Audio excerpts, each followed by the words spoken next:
जन्नती इनाम का वादा। कुरान की बहुत सी आयतें मुसलमानों को इस दुनिया में और मरने के बाद दूसरी दुनिया में पुरस्कार का लालच देकर निर्दोषों पर हमला करने और उन्हें लूटने को उकसाती हैं। अल्लाह ने तुमसे बहुत सी गनीमतों अर्थात माल का वायदा फरमाया था। अल्लाह ने ये माल अर्थात ये लूट का माल तुम्हारे लिए भेजा है। तुम इस पर काबिज हो गए तो जितना चाहो लो। कुरान सूरा 48 आयत 20। मोहम्मद ने गलत कार्य करने वालों को आत्मधिक्कार से बचाने के लिए अपने अल्लाह से कहलवाया, युद्ध में जो भी तुम्हारे कब्ज में आए उस पर मौज करो, वो सब जायज़ और अच्छा है। मुसलमानों द्वारा सदियों से किए जा रहे अत्याचार की दुष्प्रेरणा इस आयत और इससे मिलती जुलती आयतों से मिलती है।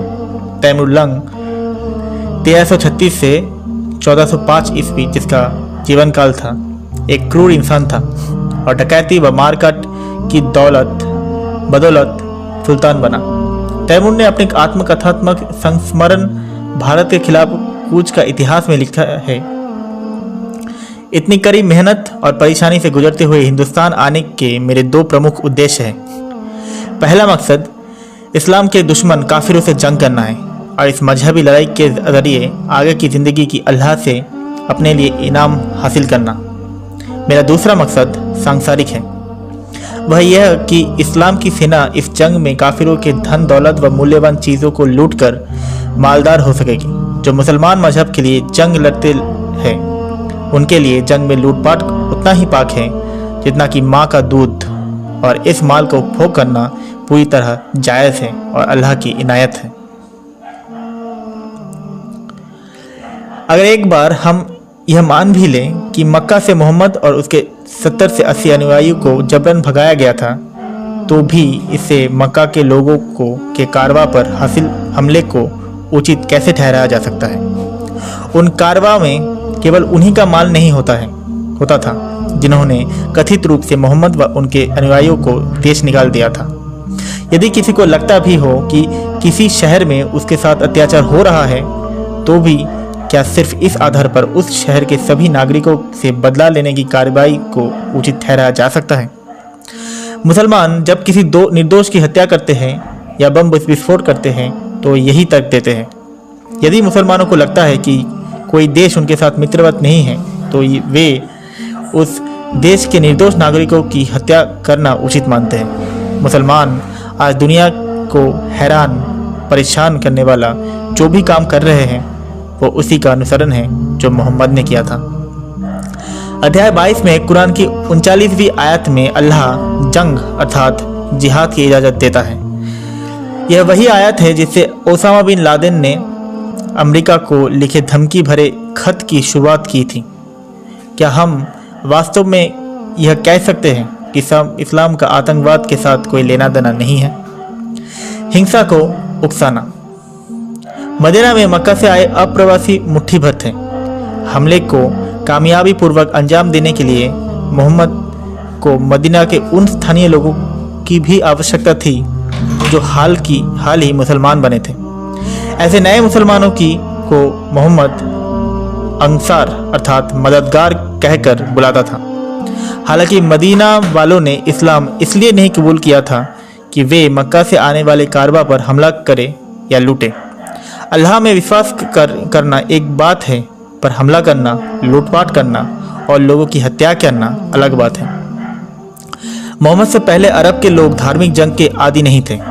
आज भी ऐसे बहुत से मुसलमान हैं जो अल्लाह को मानते हैं, लेकिन धर्म के नाम पर दूसरों की हत्या करना या जंग करना ठीक नहीं मानते। ऐसे उदार अनुयायियों के दिमाग में कट्टरता भरने के लिए मोहम्मद ने अपने अल्लाह से यह हुक्म जारी करवाया। हुक्म यह था कि मुसलमानों, तुम पर जिहाद फर्ज किया गया, यह तुम्हारी भलाई के लिए है। यह कोई अजूबा नहीं कि तुम किसी चीज़ अर्थात जिहाद को नापसंद करो, हालांकि वह तुम्हारे हक में बेहतर हो, और तुम किसी चीज़ को पसंद करो हालांकि वह तुम्हारे हक में बुरी हो, और अल्लाह तो जानता ही है मगर तुम नहीं जानते। कुरान चैप्टर 2 आयत 216। शीघ्र ही पैगंबर के ये प्रयास कामयाब होने लगे। लूटपाट से मालामाल होने का लालच और क़यामत के दिन इनाम के वादे से आकर्षित होकर मदीना के मुसलमान मोहम्मद के लूटपाट और डकैती के व्यवसाय से जुड़ने लगे। मोहम्मद की फौज बड़ी तो उसकी महत्वाकांक्षा भी हिलोरे मारने लगी और यह डकैत सुल्तान बनने की ख्वाब सजाने लगा। मोहम्मद ने अनुयायियों को न केवल अल्लाह की राह का वास्ता देकर अपने लिए जंग करने को तैयार किया, बल्कि उन्हें जंग में होने वाला खर्च देने के लिए भी तैयार कर लिया। और अल्लाह की राह में खर्च करो और अपने हाथ जान हलाकत में न डालो और नेकी करो, बेशक अल्लाह नेकी करने वालों को दोस्त रखता है। कुरान चैप्टर 2 आयत 195। देखिए जरा कि मोहम्मद ने लूटपाट, खौफ और हत्याओं की भलाई को कैसे जोड़ा। तोड़ मरोड़ कर पेश की गई नैतिकता की वजह से ही मुसलमान अपनी अंतरात्मा मारने और दूसरे समूहों के प्रति सामाजिकता असहिष्णुता के साथ वाली स्थितिजन्य नीति अपनाने में सफल होते हैं। मुसलमान के लिए वो स्थिति अच्छी मानी जाती है जिसमें वह फायदे में हो। मोहम्मद ने अपने अनुयायियों को यह विश्वास दिलाया कि इस्लाम के लिए जंग में धन दौलत से सहायता करना और आतंकवादी वारदातों को अंजाम देना वह सर्वश्रेष्ठ पुण्य कार्य है जिससे अल्लाह खुश होता है। आज भी जो मुसलमान आतंकवादी वारदातों में सीधे भाग ले पाने में सक्षम नहीं होते, वे इस्लामी ज़कात अर्थात दान के रूप में धन देकर इसकी भरपाई करते हैं। ये ज़कात अस्पताल, अनाथालय, विद्यालय व वृद्धाश्रम बनाने के लिए नहीं दी जाती है, बल्कि इस्लाम के विस्तार के उद्देश्य से मस्जिद व मदरसे बनाने, आतंकवादियों को प्रशिक्षण देने और वित्तीय जिहाद के लिए दी जाती है। इस्लामी ज़कात से उन्हीं गरीबों की सहायता की जाती है जो मुसलमानों के राजनीतिक मकसद के सहायक होते हैं। इस्लामी रिपब्लिक ऑफ ईरान द्वारा लेबनान के हिजबुल्लाह समूह को बड़े पैमाने पर धन दिया जाना इसका एक उदाहरण है। जबकि ईरान की बड़ी आबादी गरीबी व दुखशारी में जीवन कट रही है। ईरान में जो किस्मत वाले हैं वो कुछ काम पा जाते हैं, पर इन्हें भी $100 प्रति माह यानी 5-6 हज़ार मासिक पगार में जिंदा रहना पड़ता है। ईरान में लोग रोटी, कपड़ा व रोजगार की किल्लत से जूझ रहे हैं। ऐसे में भी ईरान द्वारा लेबनानियों पर धन लुटाने का क्या मतलब है? दरअसल ईरान लेबनानियों को इस्लाम की अच्छी सूरत दिखाकर इजराइल के विरुद्ध युद्ध में इस्तेमाल करना चाहता है। जब लोग मोहम्मद के सैन्य अभियानों के लिए पर्याप्त धन नहीं देते थे तो वह गुस्से में उन्हें हिचकारते हुए कहता था, अरे और तुम्हें क्या हो गया है जो तुम अपने माल अल्लाह की राह में खर्च नहीं कर रहे?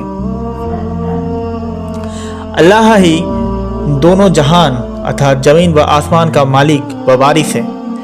तुम में से जिसने फतह से पहले धन दौलत खर्च किए, जंग लड़े अर्थात जिहाद किए, उनका दर्जा उनसे कहीं बढ़कर है जो लोग बाद में लड़े, खर्च किए। अल्लाह ने नेकी का वादा सबसे किया है और अल्लाह तुम्हारे हर किए या ना किए से वाकिफ है।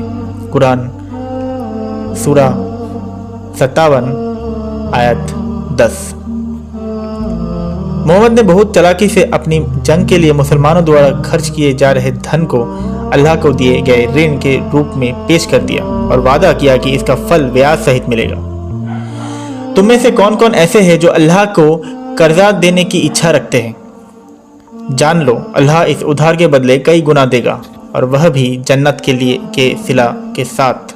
कुरान चैप्टर 57 आयत 11। मोहम्मद ने अपनी अल्लाह से कहलवाया कि उसके जंगी अभियानों में धन से मदद करने वालों को बड़ा इनाम मिलेगा, पर वह यह नहीं जानता था कि उसको धन देने वाले अपने योगदान व बलिदान को किसी से बताए। मतलब यह कि कुर्बानी लेना मोहम्मद का विशेषाधिकार था। वह चाहता था कि मुसलमान उस पर अपना धन भी लुटाए और एहसानमंद भी रहे कि उसने सेवा का मौका दिया। जो लोग अपने माल खुदा की राह में खर्च करते हैं और फिर खर्च करने के बाद किसी तरह का एहसान नहीं जताता है और ना जिन पर एहसान किया है उनको जताते हैं, उनका अज्र अर्थात सवाब उनके परवरदिगार के पास है। उन पर ना कोई खौफ होगा और ना वह गमगीन होंगे। कुरान सूरा 2 आयत 262। गैर मुस्लिमों के खिलाफ जंग लड़ने और उनकी गर्दनें तोड़ देने के लिए उकसाने वाले के बाद मोहम्मद आश्वस्त करता है कि उन्हें इसका इनाम मिलेगा। तो जब जंग में तुम्हारे सामने काफिर आए तो उसकी गर्दन मरोड़ दो, और जब उस पर काबू पालो तो जब तक जंग खत्म ना हो जाए उन्हें कैदी बनाए रखो, और इसके बाद चाहो तो एहसान दिखाते हुए आज़ाद कर दो या फिर छोड़ने के बदले फिरौती लो। याद रखो कि अल्लाह चाहता तो काफिरों से और तरह से बदला लेता और उनसे वसूलता, पर उसने चाहा कि तुम्हारी आजमाइश इस तरह की जाए। अल्लाह अपनी राह में शहीद हुए लोगों के कार्यों को ज़ाया नहीं होने देगा। कुरान सूरा 47 आयत 4। दूसरे शब्दों में अल्लाह मुसलमानों की मदद के बिना भी काफिरों को कत्ल करने में सक्षम है, लेकिन वह आस्था परखने के लिए यह काम मुसलमानों से कराना चाहता है। यह इस प्रकार अल्लाह उस माफिया या ठगों के गिरोह का गॉडफादर की तरह है जो अपने आदमियों को अपनी निष्ठा साबित करने के लिए हत्या करने को कहता है। इस्लाम में आस्तिकता की परख खून का प्यासा होने और कत्ल करने के लिए तैयार रहने से की जाती है। तभी उसने कहा, और मुसलमानों गैर मुसलमानों के खिलाफ हथियार उठा लो, जिहाद के लिए जंग के मैदान में दौड़ाने के लिए घोड़े तैयार करो। इससे अल्लाह के दुश्मनों व इनके मददगारों और तुम्हारे अपने दुश्मनों में तुम्हारा खौफ पैदा होगा और साथ ही दूसरों पर भी तुम्हारा धाक जमेगी। तुम भले ये ना समझ पाओ, लेकिन अल्लाह इसे जानता है। कुरान की राह में, अल्लाह की राह में तुम जो भी खर्च करोगे तुम्हें वह पूरा वापस मिलेगा और तुम्हारे साथ कोई नाइंसाफ़ी नहीं होगी। Quran chapter 8 verse number 60। Muhammad ने उसकी तरफ से गैर मुसलमानों के खिलाफ लड़ने वाले और उसको अल्लाह का रसूल स्वीकार करने वालों को मौत के बाद भारी भरकम इनाम मिलने का खोखला वादा किया। इनाम का निरूपण करने में मोहम्मद बहुत उदार और खुले दिल का था। उसने दावा किया कि ये इनाम दुनिया की बेहतरीन चीज़ों सुख सुविधा के रूप में होगा। मोहम्मद ने दावा किया कि जन्नत में कभी ना खत्म होने वाला यौन सुख मिलेगा। मोहम्मद ने चेतावनी भी दी कि उसके जंगी अभियानों में धन दौलत से मदद करने में कंजूसी बरतने वालों को क़यामत के दिन कठोर सज़ा मिलेगी। ऐ ईमान वालों, मैं तुम्हें वह फ़ायदेमंद तरीका फरमाऊं जिससे तुम अल्लाह के दरबार में सज़ा पाने से बचोगे। अल्लाह में यकीन करो और उसके पैगंबर में भी। अपने जान और माल से अल्लाह के मकसद से जंग करो, जिहाद करो। अगर तुम समझ जाओ कि यही तुम्हारे लिए अच्छा होगा, वह तुम्हें तुम्हारे गुनाहों के लिए माफ़ कर देगा और तुम्हारे लिए खूबसूरत जन्नत के दरवाजे खोल देगा। उन बागों में दाखिल करेगा जिसके नीचे नहरें बहती हैं। वह तुम्हें पकीजा मकानात में जगह देगा। यह तुम्हारी बड़ी कामयाबी होगी। कुरान चैप्टर 1 वर्स नंबर 61 10 से 11।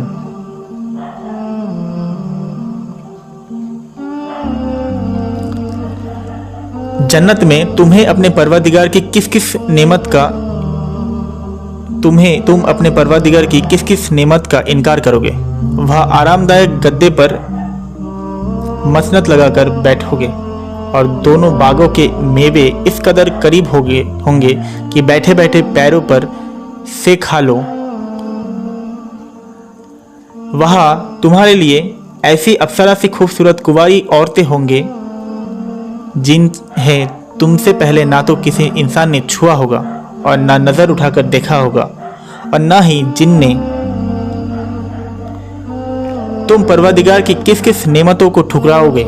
वहाँ तुम्हारे लिए ये औरतें ऐसी गोरी व हसीन होगी जैसे मोती मूंगा। तुम अल्लाह की किस किस नेमत को छुटलाओगे। कुरान सूरा 55 की आयत नंबर 53 से 55। जन्नत में सुंदर बाग बगीचे होंगे जिनमें अंगूर लगे होंगे। तुम्हारे साथ हम चोली ऐसी औरतें होंगी जिसकी जवानी चढ़ रही होगी और शराब के लबरेज सागर होंगे। कुरान सूरा 78 आयत 32 से 33।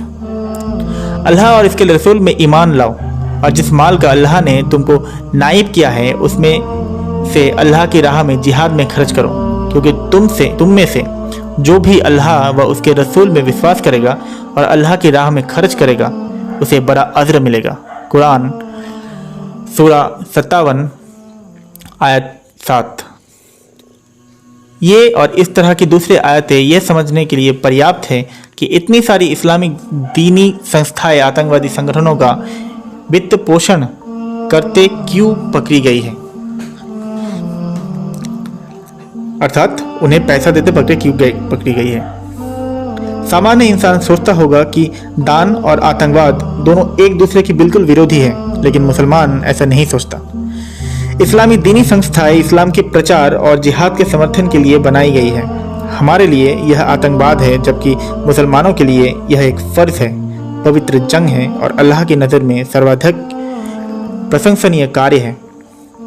इसलिए अल्लाह की राह पर जंग करना मुसलमानों के लिए अध्यादेश है जिसे सारे मुसलमानों को मानना अनिवार्य है। मोहम्मद ने अप्रवासियों को अपने ही लोगों के खिलाफ भड़काया, उकसाया और उन लोगों से बदला लेने का आह्वान किया। मुसलमानों, काफिरों से लड़ आओ, यहाँ तक कि कोई फसाद बाकी ना रहे, ताकि सारी दुनिया अल्लाह के दीन के रंग में रंग जाए। कुरान सूरा 8 आयत नंबर 39। जब मोहम्मद के कुछ अनुयायियों ने जंग में भाग लेने से अनिच्छा जाहिर की तो उसने इनको खूब कोसा और मनमाफिक हुक्म सुनाते हुए अल्लाह के हवाले नई हिदायत जारी करवाई, जिसमें उन लोगों को भयानक नतीजे भुगतने की चेतावनी दी गई जो मोहम्मद के आदेश की अवहेलना कर रहे थे। और कुछ मोमिन कहते हैं जिहाद के बारे में कोई सूरा नाजिल क्यों नहीं होती, लेकिन जब इस बारे में एक स्पष्ट सूरा नाजिल हुई और उसमें जिहाद की बात कही गई तो कुछ लोग जिनके दिल में मरज है तुम्हारी और ऐसी शक्ल बनाकर देखते हैं जैसे मौत के डर से उनमें मुर्दनी बेहोशी छाई हो, ऐसे लोगों को भी अपना दुश्मन समझो और उनसे भी जंग करो। कुरान सूरा 47 आयत 20। ये आयत सिर्फ एक बात कहती है कि इस्लाम की प्रकृति ही लड़ाका है। जब तक लोग इस्लाम में यकीन रखेंगे और कुरान को अल्लाह के शब्द मानते रहेंगे, तब तक इस्लामी आतंकवाद इस तरह नंगा नाच करता रहेगा। इस्लाम के भीतर के जो लोग सुधार, सहिष्णुता और सभ्यता के साथ संवाद स्थापित करने के लिए आवाज़ उठाते हैं, उनकी आवाज़ को गैर मुस्लिमों के विरुद्ध जंग छेड़ने का हुक्म देने वाली तमाम आयतों वाले कुरान के जानकार आसानी से दबा देते हैं। अल्लाह की राह में जंग अर्थात जिहाद करो। तुम अपनी जात के सिवा किसी और के लिए जिम्मेदार नहीं हो। ईमान वालों को काफिरों को जलाने के लिए तैयार करो। अल्लाह काफिरों की ताकत को रोक देगा और अल्लाह की ताकत सबसे अधिक है। अल्लाह की सज़ा भी बड़ी सख्त होती है। कुरान सूरा 4 आयत 84। कामयाबी का आश्वासन देना और अल्लाह कभी काफिरों को ईमान वालों से आगे नहीं रहने देगा। कुरान सूरा 4 आयत 141। जन्नती इनाम का वादा। जिन लोगों ने इनाम कबूल किया और अल्लाह के लिए तिजारत अर्थात घरों को छोड़ा, अपने जान और माल से अल्लाह की राह में जिहाद किया, वे लोग अल्लाह के नज़दीक दर्ज में कहीं बढ़कर हैं और वे लोग आला दर्ज में शुमार होने वाले हैं। Quran chapter 9 verse 20। मुस्लिम विद्वान हर जगह इस हिंसा को उकसाते हैं। सऊदी अरब के नाम चीन मजहबी शख्सियत उसके बड़े मुफ्ती जिहाद की भावना का बचाव करते हुए इसे अल्लाह द्वारा प्रदत्त अधिकार बताते हैं। सऊदी अरब की सरकारी न्यूज़ एजेंसी SPA पर चलाए गए शेख अब्दुल अजीज अल शेख के बयान में कहा गया, इस्लाम का विस्तार कई चरणों में हुआ। पहले गुप्त रूप से मक्का में, फिर सार्वजनिक रूप में मदीना में। ये दोनों स्थान इस्लाम के पवित्रतम माने जाते हैं। उन्होंने कहा, अल्लाह ने ईमान वालों को अपनी रक्षा करने और उनसे लड़ने का अधिकार दिया है जो उनसे लड़ते हैं, और यह अल्लाह द्वारा जायज़ किए गए अधिकारों में शामिल है। यह बिल्कुल तर्कसंगत है और अल्लाह इससे बिल्कुल नफरत नहीं करता। सऊदी अरब के सबसे वरिष्ठ धार्मिक विद्वान व्याख्या करते हैं कि जंग मोहम्मद की पहली पसंद नहीं थी। मोहम्मद ने तो विकल्प दिए, या तो इस्लाम कबूल कर लो अथवा आत्मसमर्पण कर दो, और जजिया अर्थात इस्लामी क्षेत्र में जीवित रहने के लिए काफिरों द्वारा दिए जाने वाला कर को जजिया कहते हैं, उसे दो,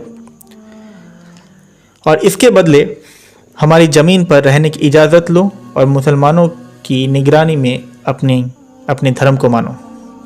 यह मुफ्ती बिल्कुल ठीक कहते हैं। गैर मुस्लिमों के प्रति हिंसा अंतिम विकल्प है, और तब जब वे धर्म बदलने को तैयार ना हो या शांति से खुद को इस्लाम की सेना में के हवाले ना कर दें। यह मोहम्मद की देन नहीं है। बहुत कम हथियारबंद लुटेरे उस परिस्थिति में भी हिंसा का सहारा लेते हैं जब उनका शिकार शांति से उनसे लूटने की राजी हो जाए को। अपराधी मारकाट का सहारा तब लेते हैं जब उनका शिकार प्रतिरोध करता है।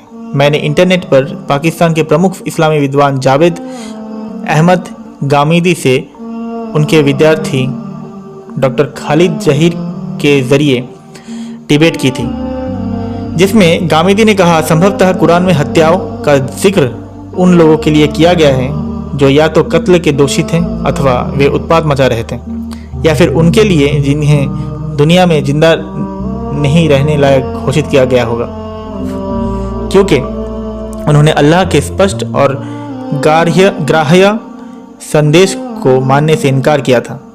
गामिदी उदारवादी मुसलमान हैं, हालांकि वे अपने मजहब को अच्छी तरीके से जानते हैं और इससे भी वाकिफ़ है कि इस्लाम को नकारने वाले इंसान को जिंदा रहने का अधिकार नहीं है और ऐसे इंसान को मार दिया जाना चाहिए।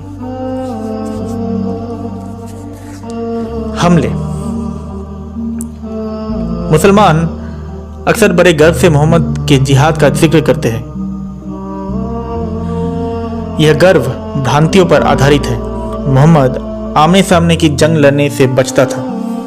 वह घात लगाकर हमला करने और अचानक धावा बोलने को प्राथमिकता देता था, ताकि निहत्थे व बेफिक्र शिकार को अचानक धोखे से पकड़कर कत्ल किया जा सके। मदीना कूच करने के बाद की 10 साल की जिंदगी में मोहम्मद ने अनुयायियों के बीच खुद को ताकतवर महसूस किया और मोहम्मद ने निरीह गैर मुसलमानों पर 74 हमले करवाए। इनमें से कुछ हमलों में सामूहिक हत्या की गई और कुछ हमलों का परिणाम यह निकला कि हजारों की संख्या में गैर मुसलमानों की घर बार छोड़कर भागने पर मजबूर होना पड़ा। इनमें से केवल 27 में ही मोहम्मद खुद शामिल हुआ। जिन जिहाद में मोहम्मद ने खुद भाग लिया उसे गाज़वा कहा जाता था। उन जिहाद को सरियह कहा जाता है जिसका हुक्म मोहम्मद ने दिया, लेकिन इसमें स्वयं भाग नहीं लिया। गाज़वा व सरियह दोनों का मतलब हमला, घात और अचानक धावा बोलना होता है। बुखारी अब्दुल्ला बिन काब की उस हदीस का हवाला देते हुए कहता है, अब्दुल्ला बिन काब ने कहा, जब भी अल्लाह के रसूल के मन में गाज़वा करने की इच्छा होती तो वे अपने असली इरादे छिपा लेते थे और दूसरी तरह के गाज़वा की ओर इशारा करते।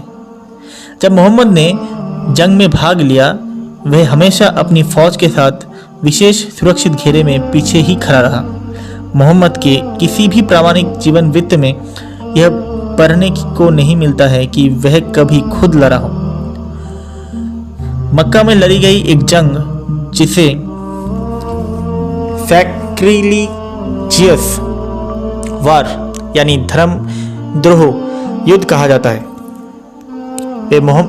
इसमें मोहम्मद ने अपने चाचाओं की सुरक्षित आड़ में भाग लिया। मोहम्मद तब करीब 20 वर्ष का था और इस जंग में उसका काम संघर्ष के दौरान दुश्मन द्वारा छोड़े गए तीरों को इकट्ठा कर अपने चाचाओं को देना था। जैसा कि म्यूर व्याख्या करते हैं कि जीवन काल के किसी हिस्से में शारीरिक साहस और जंगी दिलेरी के गुण पैगंबर की विशेषता नहीं रहे।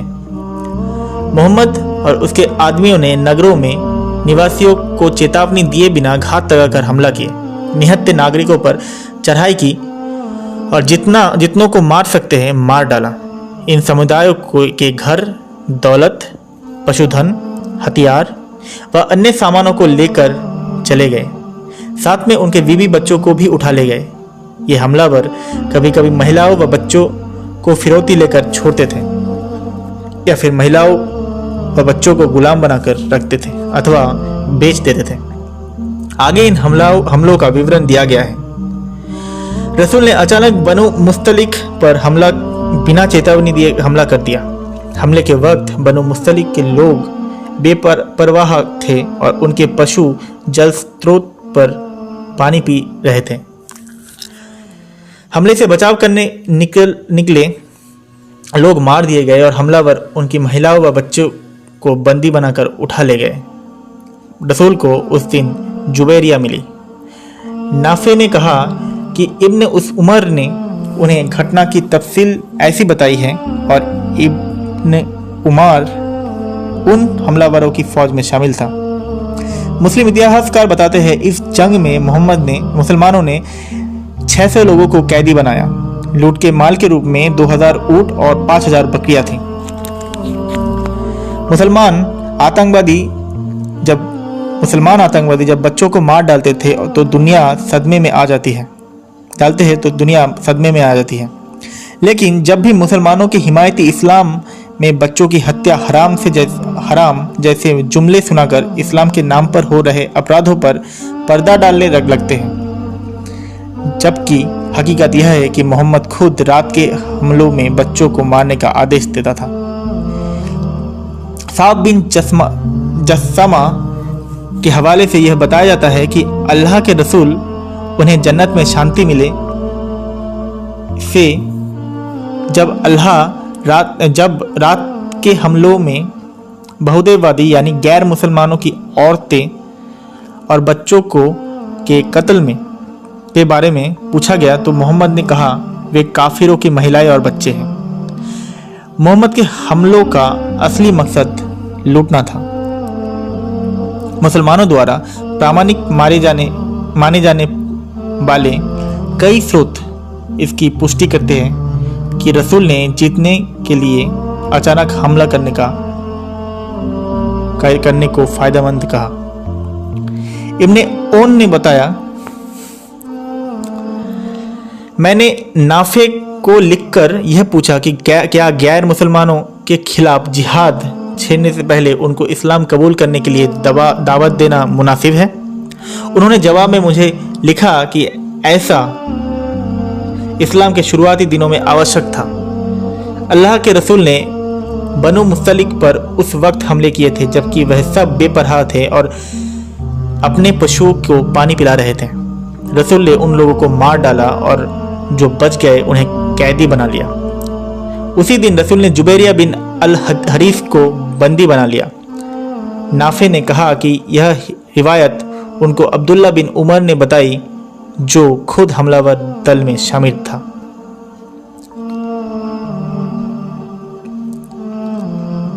अर्थात मोहम्मद के जीवन से अनुसार बच्चों और औरतों को भी अगर काफिरों की हो तो मारा जा सकता है और उनको बिना इस्लाम की दावत दिए भी और बिना चेतन किए बिना अटैक किया जा सकता है। नागरिकों पर इस तरह के इस कायरानापूर्ण ढंग से हमले करने को जायज़ ठहराने के लिए मुस्लिम इतिहासकार अक्सर पीड़ितों को ही इस्लाम के खिलाफ साजिश रचने का आरोपी ठहराते हैं। हालांकि इस पर विश्वास करने का आधार नहीं दिखता कि अरब की किसी जनजाति को डकैतों के मजबूत गिरोह बन चुके मुसलमानों पर हमला करके कोई लाभ होता।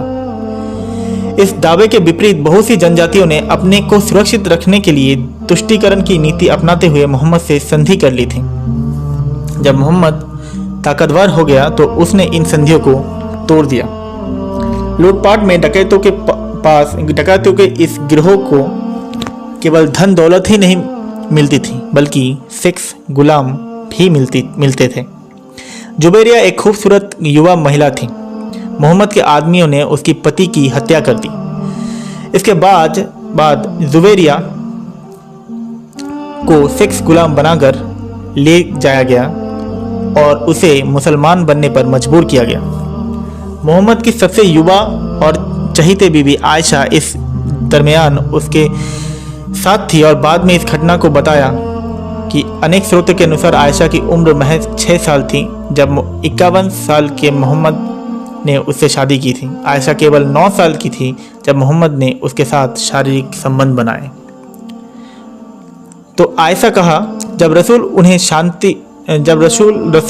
शांति मिले,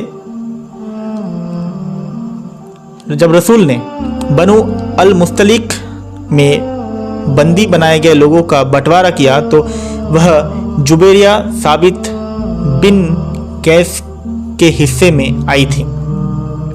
उसकी शादी चचेरे भाई से हुई थी जो जंगी हमले में मुसलमानों के हाथों मारा गया था। खुद को कैद से मुक्त कराने के लिए उसने साबित को वचन दिया कि वह उसे सोने की 9 मुहरी देंगी। वह बेहद खूबसूरत थी। जिसने भी उसे देखा उसकी खूबसूरती का दीवाना हो गया। वह रसूल के पास आई और खुद को आज़ाद करने की गुहार लगाई। मैंने जब उसे अपने कमरे के दरवाजे पर देखा तो मुझे इस औरत से चिढ़ होने लगी, क्योंकि मैं जानती थी कि इस औरत को जिस नज़र से मैंने देखा है उसी नज़र से रसूल भी देखेंगे। वह कमरे के भीतर गई और बताया कि वह कौन है। उसने रसूल को बताया कि वह उसके कबीले के मुखिया हारिस बिन अबीद चरार की बेटी है। उसने कहा, आप देखिए कि किन हालत में मैं यहाँ लाई गई हूँ। मैं साबित के हिस्से में आई हूँ और रिहाई के लिए फिरौती दी है। मैं आपसे मदद मांगने आई हूँ। इस पर रसूल ने कहा, क्या तुम उससे बेहतर कुछ चाहती हो? मैं तुम्हें ऋण से मुक्त कर दूंगा और तुमसे शादी करूंगा। उसने कहा, हाँ। फिर अल्लाह के रसूल ने जवाब दिया, तो पक्का। यह विवरण मोहम्मद की बहुत सारी हसादियों के पीछे के मकसद को स्पष्ट करता है। मोहम्मद व उसके आदमियों ने जुबैरिया के पति को बिना किसी उकसावे के हमले करके मार डाला। वह बनु मुस्तलिक कबीले के मुखिया की बेटी थी और वह होने वाली राजकुमारी थी। उसे गुलामी जैसी स्थिति में ला दिया गया और वह मोहम्मद की डकैती के गिरोह के एक ठग के कब्जे में रही। हालांकि उसकी खूबसूरत सूरती को देखते हुए मोहम्मद ने उसे आज़ाद करने का प्रस्ताव दिया और इस शर्त के साथ कि उससे शादी करनी होगी। क्या इसे आज़ादी कहेंगे? उसके पास और क्या विकल्प था? मतलब उस लड़की के पास क्या और विकल्प था? यदि मोहम्मद उसे आज़ाद भी कर देता तो वो कहाँ जाती? इस्लाम के हिमायती कहते हैं कि मोहम्मद की बीवियों में अधिकतर विधवा औरतें थीं। इससे ऐसा भ्रम होने लगता है कि मोहम्मद ने शादी करके उन पर दया की थी। लेकिन यह लोग यह बात गोल कर जाते हैं कि ये सारी विधवाएं युवा व खूबसूरत थी और ये सब विधवा इसलिए हुई थी क्योंकि मोहम्मद ने उनके पतियों को हत्या कर दी थी। उस वक्त जुबैरिया 20 साल की थी जबकि मोहम्मद 58 साल का था। इस्लामी इतिहासकार यह स्वीकार करते हैं कि मोहम्मद केवल उन्हीं औरतों से शादी करता था जो जवान, खूबसूरत और बिना बच्चे वाली होती थी। केवल एक अपवाद है सऊदा का। मोहम्मद ने अपने बच्चों की देखरेख के लिए इससे जब शादी की थी तो वह 30 साल की थी। एक हदीस के अनुसार मोहम्मद को जब दूसरी खूबसूरत व जवान औरतें मिल गई तो उसने सऊदा के साथ सोना बंद कर दिया। मोहम्मद की सभी बीवियां या तो किशोरावस्था में थी या फिर नव यौवना, जबकि मोहम्मद अपनी उम्र के 50वें या 60वें दशक में था। इतिहासकार तबरी बताते हैं कि मोहम्मद ने अपनी सगी चचेरी बहन हिंदा बिनते अबू तलीब से अपनी शादी के लिए मनोहर की, लेकिन जब उसने बताया कि उसके एक बच्चा है तो उसने उससे दूरी बना ली। एक और औरत जियाह बिनते अमीर थी। मोहम्मद ने किसी से कहा कि उससे शादी के लिए जियाह को मनाए। जियाह ने प्रस्ताव कबूल कर लिया, लेकिन मोहम्मद को उसकी उम्र के बारे में बताया गया तो उसने इरादा बदल लिया। जरीर इब्ने अब्दुल्लाह नाम के मोमिन ने वर्णन किया है कि एक बार मोहम्मद ने उससे पूछा, क्या तुम्हारी शादी हो गई? जरीर ने कहा हाँ। तब मोहम्मद ने पूछा, किसी कुंवारी से की या शादीशुदा से? जरीर ने कहा शादीशुदा थी वह। फिर मोहम्मद ने उससे पूछा, तुमने किसी कुंवारी से शादी क्यों नहीं की ताकि तुम उसके साथ खेलते और वह तुम्हारे साथ? अल्लाह के रसूल के लिए औरत केवल यौन सुख की वस्तु थी। मोहम्मद की नज़र में औरत केवल एक चल संपत्ति थी और औरत नाम की इस संपत्ति का काम केवल पति को यौन सुख देना और बच्चे पैदा करना था। बलात्कार। मोहम्मद ने अपने आदमियों को हमले में बंदी बनाई गई औरतों के बलात्कार की इजाज़त दी थी। हालांकि औरतों को कैद करने के बाद मोमिन द्वंद्व में पड़ जाते थे। वे इन औरतों के साथ यौन संबंध बनाना चाहते थे, लेकिन उन्हें फिरौती पाने के लिए छोड़ना भी चाहते थे। इसलिए वे नहीं चाहते थे कि ये औरतें गर्भवती हो जाए। इनमें से कई औरतें पहले से शादीशुदा होती थीं, जिनके पति किसी तरह बच निकलने में कामयाब हो गए थे और अभी भी जिंदा थे। इसके तौर के लिए उन्हें क्वाइट्स